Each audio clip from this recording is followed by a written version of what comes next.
Hello mga ka-recap, welcome sa Flame God Recap. Bago tayo mag-umpisa, baka pwede nyo i-click and subscribe button and notification bell para ma-notify namin kayo sa mga bago naming mga uploads. Salamat. At kung nagawa nyo na, tara, let's start. At ang susunod na panel ay makikita natin na pinapatay nila Isabel at Frey ang mga halimaw na makikita nila sa kanilang madadaanan. At makikita natin na napapagod na sila at tumatagaktak na ang kanilang pawis sa dami ng kanilang mga hinaharap na mga halimaw.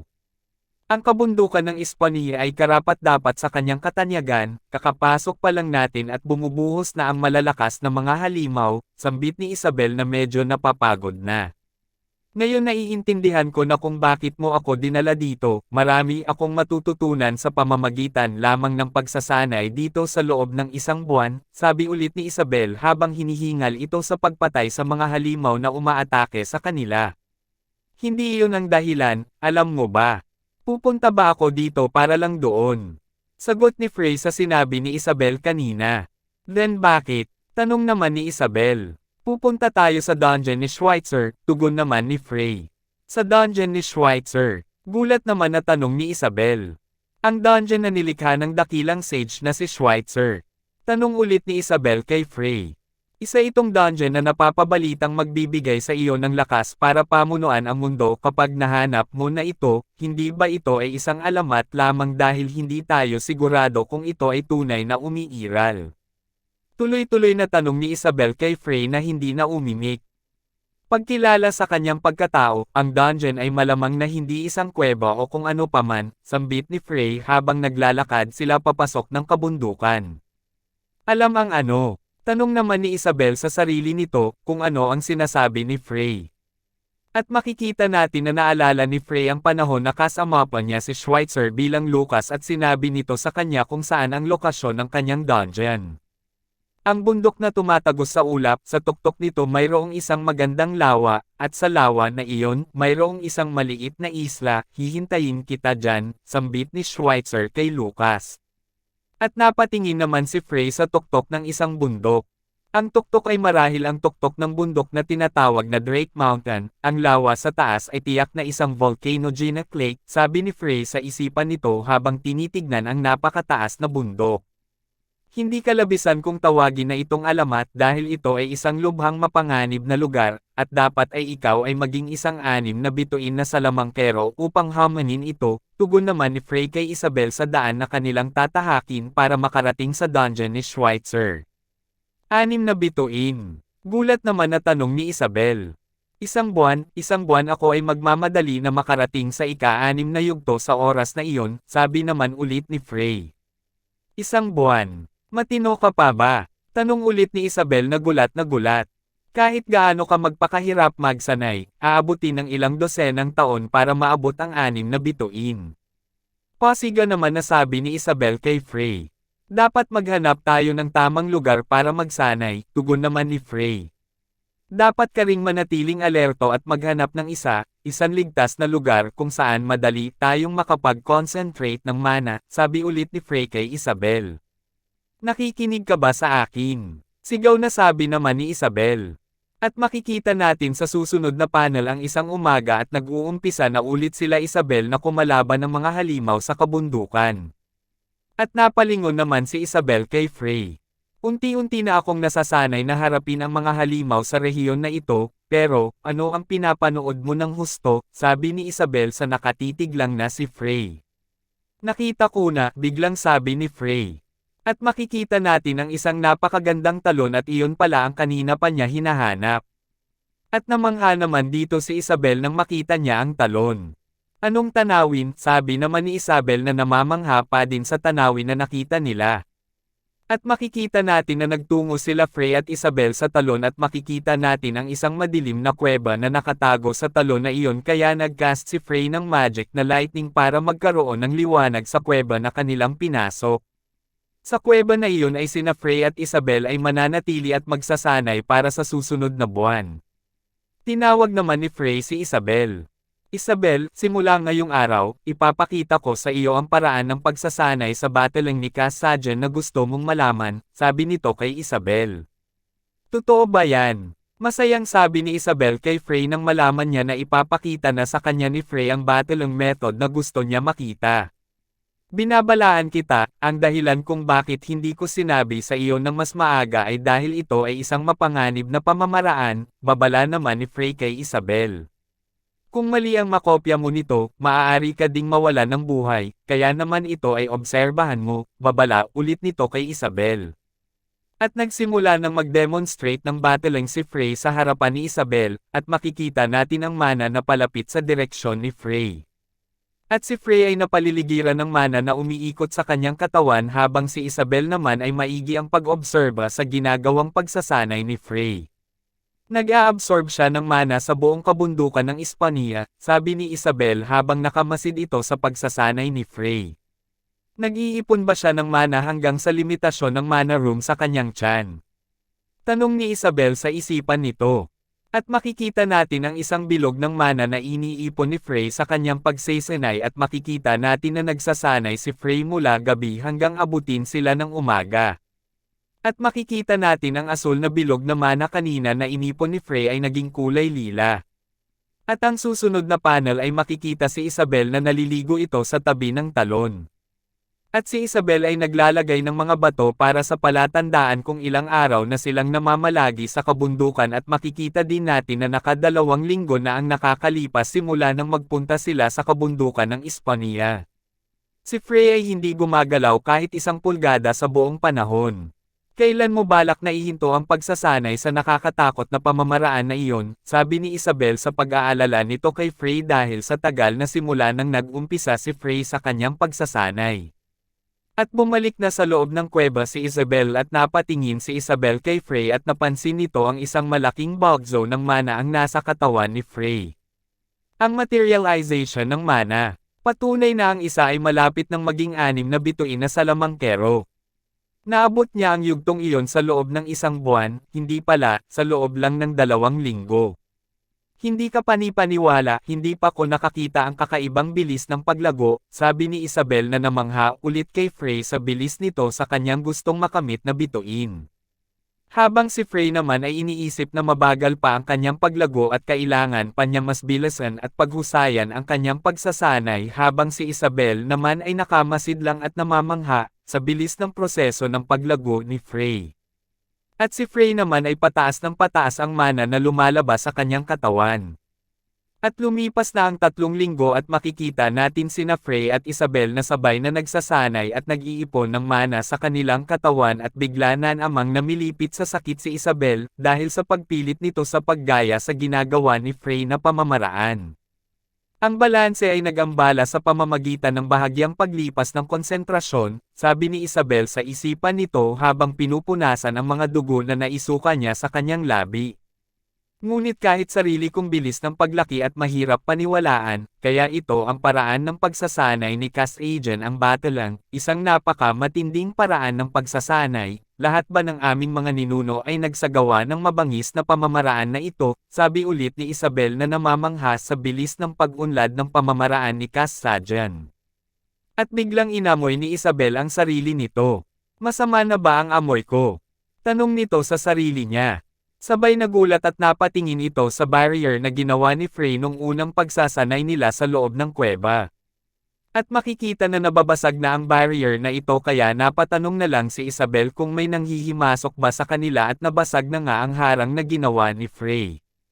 At makikita natin ang isang ibon na may nagliliwanag na mga balahibo ang pumasok kaya nagulat na lang si Isabel sa pagkakita sa nilalang na pumasok sa kuweba. Iyan ay Phoenix, sabi naman ni Frey. Phoenix, hindi ba ito ay isang maalamat na nilalang at isang banal na hayop? Gulat na sabi ni Isabel nang malaman niya na Phoenix pala ang nanghimasok sa kuweba na kanilang pinagtataguan. Pagtayo ni Frey ay napangiti na lang ito sa pagtitig nito sa Phoenix. Alam ko na ang bundok ng Espanya ay naglalaman ng lahat ng uri ng mga halimaw, ngunit isipin na ito rin ay may isang banal na hayop, pagtataka ni Isabel sa pagsilay nito sa Phoenix. Naakit ito ng fire attribute mana mula sa paraan ng pagsasanay sa battling, sabi naman ni Frey habang inaabot nito ang Phoenix. Lumapit ka sa akin, sabi naman ni Frey sa Phoenix. Ito ay mapanganib. Dahil ang mga banal na hayop ay hindi maaaring paamuhin ng mga tao. Pag-aalalang sabi ni Isabel kay Frey. Tititigan mo lang ba ako? Hindi ka ba pumunta dito para humingi ng tulong? Sabi ni Frey sa Phoenix. Frey, may halong pag-aalala na sabi ni Isabel. At bigla nagulat si Isabel dahil lumapit ang Phoenix kay Frey at hinimas nito ang ulo ng Phoenix na parang alaga niya ito. Hindi ka panipaniwala, hinawakan niya ang mga balahibo ng apoy gamit ang kanyang mga kamay. Patanong na sabi ni Isabel. Ito ay dahil hindi ito nagpapakita ng puot sa akin, sagot naman ni Frey sa naguguluhan na si Isabel. Huwag bulagin ang iyong sarili sa katotohanan na ito ay isang banal na hayop at manood ng mabuti, ito ay may malalim na sugat na gawa ng malalaking kuko, pagpapaliwanag ulit ni Frey kay Isabel. Halos malagutan na ito ng puso, himala na at buhay pa ito, sabi ulit ni Frey. Nagbigay naman ng nakakatawang ekspresyon si Isabel. Namamatay ba talaga ang mga Phoenix?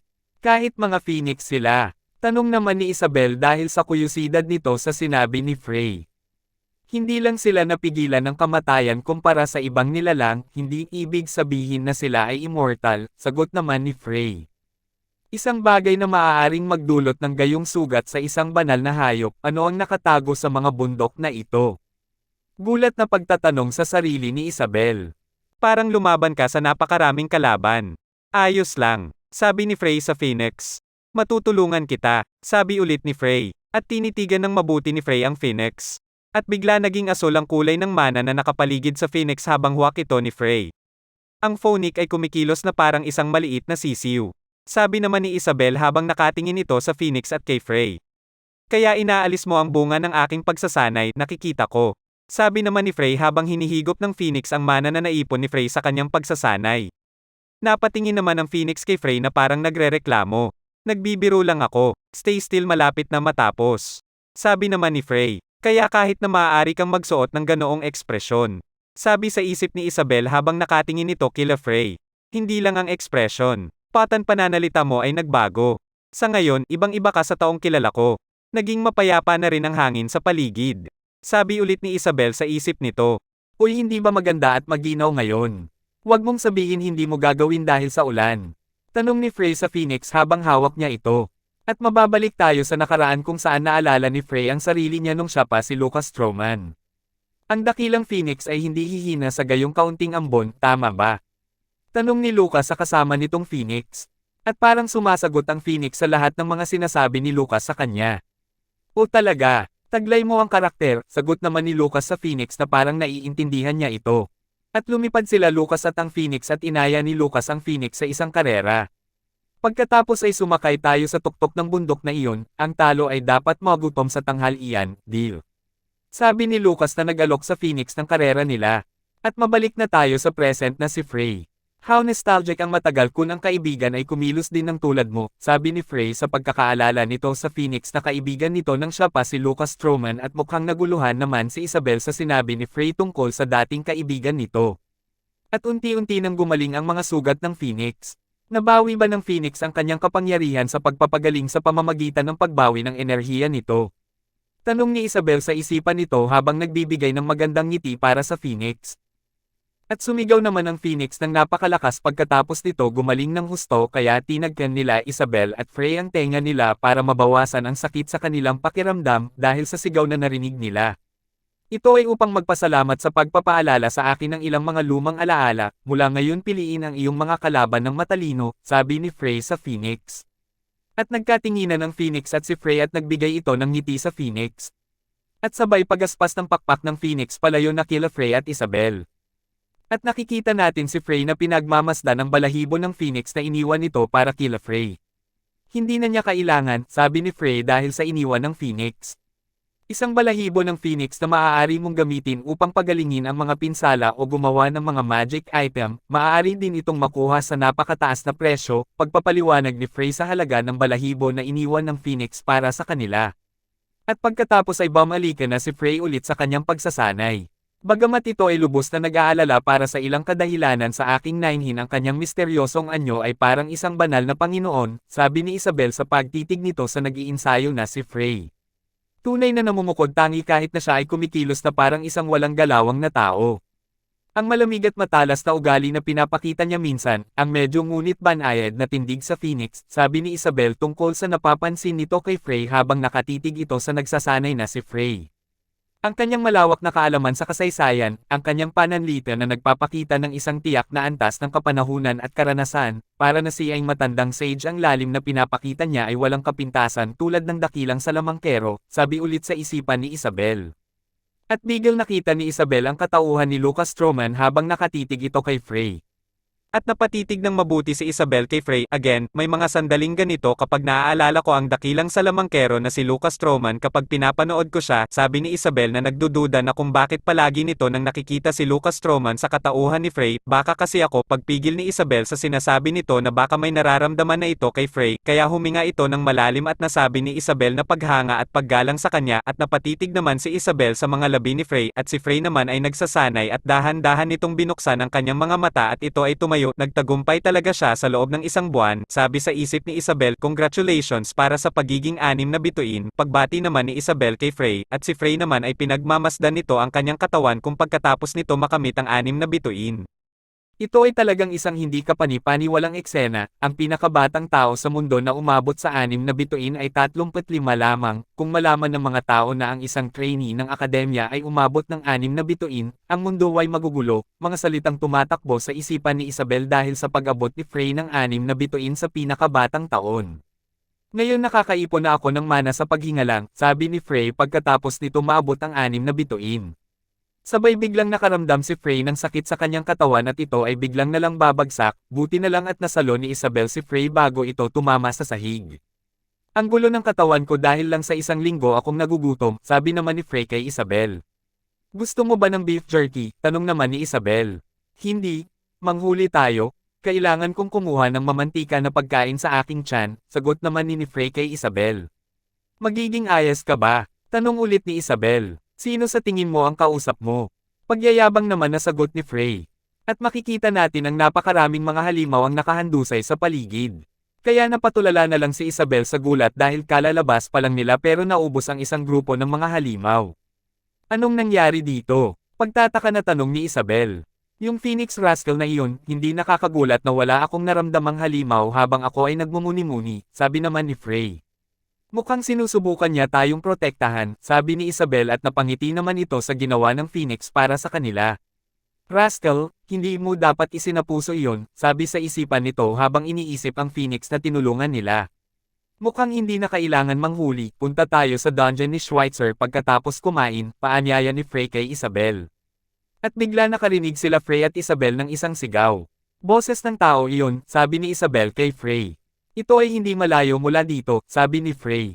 Jeez, kahit nagugutom na ako, sabi ulit ni Frey sabay cast ng magic nito at lumipad patungo sa narinig nila na sigaw kanina. Frey! Sigaw naman ni Isabel habang si Frey ay mabilis na nakaalis. Ano ang dapat kong gawin sa aking sarili, sabi ulit ni Isabel. At makikita natin ang isang patalim na tumama sa isang puno. At ito pala ay muntikan ng tumama sa isang lalaki na humihingi ng tulong at nagmamakaawa habang naluluha na ito sa sakit. At makikita natin ang isang lalaki na may hawak na patalim at ang isang lalaki na nakatali sa puno na ginagawa palang target practice ng lalaking may hawak na patalim habang ang mga kasamahan nito ay nakamasid lang sa kanyang ginagawa. Ang iyong layunin ay shit, at tinatawag mo ang iyong sarili na bisay kapitan ng mga bandidong Skull Axe. Panganggo tayo ng isang miyembro ng mga bandido. Hindi ka ba nahihiya na makita? Sabi ulit nito sa kanilang bisay kapitan. Tumahimik ka, Hon, hungover kasi ako, sabi ng bise kapitan kay Hon. Move Victor, ako naman. Sabi ni Juan sa bise kapitan nito. Tigilan mo na yung kalokohan mo at tayo ng mga baliw. Sabi ng kapitang ng mga bandido. Isang huling hagis, Kapitan Lawrence, pagkakataon ko na ang manalo sa pagkakataong ito, sabi ni Hon sa kapitan nito. Kailan ba dadaan dito yung babaeng iyon? Mahigit 1 buwan na, sabi ng kapitan na medyo naiinip na sa paghihintay. Hanggang kailan tayo dapat manatiling nakakulong sa mga nakakainis na bundok na ito? Pagalit na tanong ng kapitan sa mga kasamaahan nito. At makikita natin ang patalim na inangat ni Hon at naghahanda na ito na ihagi sa kawawang lalaki na ginawa nilang target practice. Panoorin yung mabuti, ikaw na Fletcher. Saksak ko ito sa noon. Sigaw ni Hon. Kaya natatakot naman ang lalaki sa gagawin sa kanya ng bandidong iyon. Sabay hagis ni Hon ng patalim at sabay sabi ng 10 puntos na tama. Napasigaw na lang ang lalaki at makikita natin na malapit nang tumama ang patalim sa kanya, ilang metro na lang ang pagitan at tatama na ito sa noo ng lalaking nakatali. At isang puwersa ang nagtaboy sa patalim na muntik nang tumama sa lalaki at nahulog na ito sa sahig. Kaya nagtaka ang mga bandido kung ano ang nangyari. Ano yun ngayon lang? Pagtatanong ng isang bandido sa kapwa nito kasamahan. Pati hangin ayaw kang tulungan pare. Kekeki, natatawang pang-asar ni Victor kay Hon. Nakakainis, sigaw sa galit ni Hon. Mag-impake na tayo at umalis na tayo. Ang hepe ay, hindi na natapos ang sinasabi ni Victor at nagulat ito nang may biglang nagpakita sa kanyang harapan at ito pala ay si Frey na kararating lang. Ginulat mo ako, sabi ni Victor kay Frey. Sino ka ba? Tanong naman ni Victor. Ang bastos na ito, sigaw ni Victor kaya naghanda sa laban ang mga bandido. Itong dude, hindi ba siya malapit ng mamatay? O patay na siya? Tanong naman ni Victor sa mga kasamahan nito. At tinitigan lang sila ni Frey na may nakakatakot na tingin. Gamit ang mga buhay na tao bilang mga target sa paglalaro ng darts, mukhang nag-e-enjoy kayo mga assholes, galit na sabi ni Frey sa mga bandido. Ha! Ano ang? Nagsasalita ang bangkay, sabi naman ni Victor kay Frey. At makikita natin ang isang atake ng liwanag na biglang sumulpot at tumama ito kay Victor na dahilan nagpagkakahiwalay ng ulo nito sa kanyang katawan. Kaya nagulat na lang din si Juan sa mga biglang nangyari. At napatitig naman sa gulat ang mga kasamahan nitong mga bandido at pati na din ang chief nila. At makikita natin ang isang hugis ferret na galing sa ibabaw ng kalangitan at iyon ang atake na tumapos ng buhay ni Victor. 5 bituin, light side. Gulat na sabi ng chief ng mga bandido sa pagkakita sa atake ni Frey. At napangiti naman rito si Frey. Hello mga kaibigan, oras na para sa pag-aaral, pananakot na sabi ni Frey sa mga bandido. At makikita naman natin na kararating lang ni Isabel at halatang hingal na hingal ito sa pagtakbo patungo sa humihingi ng tulong kanina. At makikita natin ang mga bandido ay nakabulagta na sa sahig at wala ng mga buhay at nasi pinakagitna nito ay si Frey na nakatayo lang at pinagmamasdan ng mga bangkay ng mga bandido. Pinatay mo silang lahat? Tanong naman ni Isabel kay Frey. Hinayaan kong makatakas ang isa, sagot naman ni Frey kay Isabel. Tinatawag nila itong bise-kapitan, ibig sabihin ay may kapitan sa ibang lugar, sabi naman ni Frey. May balak ka bang lipyunin sila? Tanong ni Isabel kay Frey. Hindi ako makakilos na parang walang nangyayari habang ang mga lalaking ito ay pumapatay ng mga inosenteng tao, sagot naman ni Frey. Demigod, natutuwa ka bang panoorin ang puot ng mga tao at patayan ng isa't isa, para panoorin silang lumala? Tanong ni Frey sa mga demigod na may puot sa kanyang dibdib. Pagkatapos ay guguluhin ko ang iyong libangan, pagbabante ni Frey sa mga demigod. Kahit gaano kababa ito ay nakakasakit sa akin na isipin na masaya ka sa isang bagay, naiinis na sabi sa isip ni Frey para sa mga demigods. Iniligtas niyo ba ko? Tanong ng lalaki na ginawa kaninang target practice ng mga bandido. Sa kasamaang palad ay masyado kang maraming dugo ang nawala, at wala kaming obligasyon na dalhin ka sa amin, sabi ni Frey sa lalaking kausap nito. Nakikiusap ako sa iyo. Nagmamakaawang sabi ng lalaki at napaluha na ito. Hindi ako pwedeng mamatay ng ganito, gusto kong humingi ng tawad sa aking ama bago man lang ako mamatay, sabi ulit nito kay Frey. At tumitig naman ng malalim si Frey sa lalaking nakatali. At maputa naman tayo sa mga bandido at nakarating na ang pinatakas ni Frey kanina. Ang ikatlong platen ay tinapos ng isang multo. Tanong ng kapitan ng mga bandido. Ikaw maliit ka, uminom ka ba ng isang buong barriles? Tanong ng kapitan sa lalaking kararating lang para magulat. Ito ang katotohanan, Kapitan Curls. Nakita ko ng sarili kong mga mata. Nagkalat sa hangin ang maputi niyang buhok at ang payat na katawan ay mabaho sa kabulukan. Pag-uulat nito sa kapitan nila. Hindi siya ordinaryong tao. Ang kanyang karunungan sa pakikipaglaban sa bundok ay hindi kami pinahintulutan na lumaban sa lahat, sabi niya ulit sa kapitan nila. At makikita natin ang mukha ng dalawang superior sa mga sinabi ng kanilang kasamahan. Pinadala niya ang mga ulo ng aming mga miyembro na lumilipad sa isang iglap at ako ay halos hindi nakatakas sa aking buhay. Pagtutuloy nito sa kanyang report sa kapitan. Kaya napaisip ng malalim ang kapitan ng mga bandido. Isang salamangkero, sabi ng kapitan ng mga bandido. Affirmative, tinitingnan ang mga pangyayari na tila kaya niyang mag-double casting, sabi naman ng lalaki na katabi ng kapitan. A battle mage, sabi naman ng kapitan. Affirmative, sagot din naman ulit ng lalaking kausap ng kapitan. At tumayo na ang kapitan ng mga bandido at nag-utos ito sa mga tauhan nito. Dagdagan ang pagbabantay, sa sandaling mahanap niyo ang multo, ipaalam sa lahat, pagkatapos mapunta sa posisyon, patayin siya, sabi ng kapitan sa mga tauhan nito. Sa tingin mo ba inupahan ng Aquarid House itong salamangkero? Tanong naman ni Four Eyes sa kapitan nito. Ang mapagmataas na pamilya ng kabalyero ay hindi kailanman gagamit ng mga salamangkero bilang mga bodyguard, sagot naman ng kapitan sa kasamahan nito. At biglang turo naman ng kapitan sa tauhan nito na nakaligtas kay Frey kanina. Naglalaro kayo ng human darts, di ba? Tanong nito. Humihingi ako ng paumanhin dahil masyado lang kaming bored, sabi nito sa kapitan nito. Sino ang ginamit nyo sa paglalaro? Tanong ng kapitan. Isa lang siyang random mercenary, kilala mo yung lalaking yun, ang nag-escort sa mag-ina na dumating para mamites ng mga halamang gamot, sagot nito sa kapitan niya. Napaisip naman ng kapitan ng mga bandido. Parang hindi niya kaya kumuha ng battle mage, sabi ng kapitan sa isipan nito habang nagtataka ito. Sino ba ang mage na ito? Medyo may halong takot na sa mga mata ang kapitan ng mga bandido.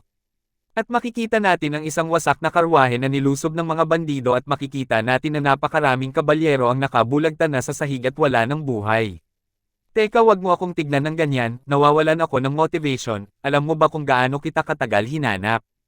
Ikaw, na panganay na anak na babae ng kilalang Aquarid Night House, Sonia Aquarid, sabi ng kapitan ng mga bandido habang nabibigay ito ng nakakalokong ngiti sa mga kalaban nito. At sumugod ang dalawang bandido patungo kay Sonia. At naharangan naman ni Sonia ang pag-atake ng mga tulisan. At siya namang counter-attack ni Sonia pabalik sa mga bandido na iyon at pinutulan niya ng ulo ang isa sa mga bandido. Ngunit makikita din natin na halata na kay Sonia ang pagod sa kanilang labanan. Sabay sugod naman ni Sonia patungo sa kapitan ng mga bandido, at sinabihan niya itong mamatay. Ngunit hinarang din naman kaagad ito ng tauhan ng kapitan na si Four Eyes. At napangiti pa nga si Four Eyes sa pagkakaharang nito sa atake ni Sonia at iniwas-iwas naman ni Four Eyes ang sandata niya kaya napatilapon niya si Sonia palayo. Isinangkalang ni Sonia ang kanyang espada para siya ay makatayo at hindi tumilapon ng malayo. Malapit na akong umibig. Hindi pa rin niya binibitawan ang espada niya. Sabi ng kapitan ng mga bandido na halatang ng asar ito. Lumilitaw na ang mga alingangaw ng flame sword ng Lua Noble Kingdom ay hindi exaggerated, sabi ulit ng kapitan ng mga bandido. Miss Sonia, naiiyak na sabi ng mga madre na nasa likuran ni Sonia. Lady Sonia, sabi din naman ng kabalyero na halatang pagod na sa laban. At makikita natin na pinanatili ni Sonia ang kanyang postura at hawak pere nito ng mahigpit ang kanyang espada. Kaya napangisi na lang ang kapitan ng mga bandido. At dito na po muna ulit matatapos ang part 7 nanograms ating kwento. Maraming salamat po.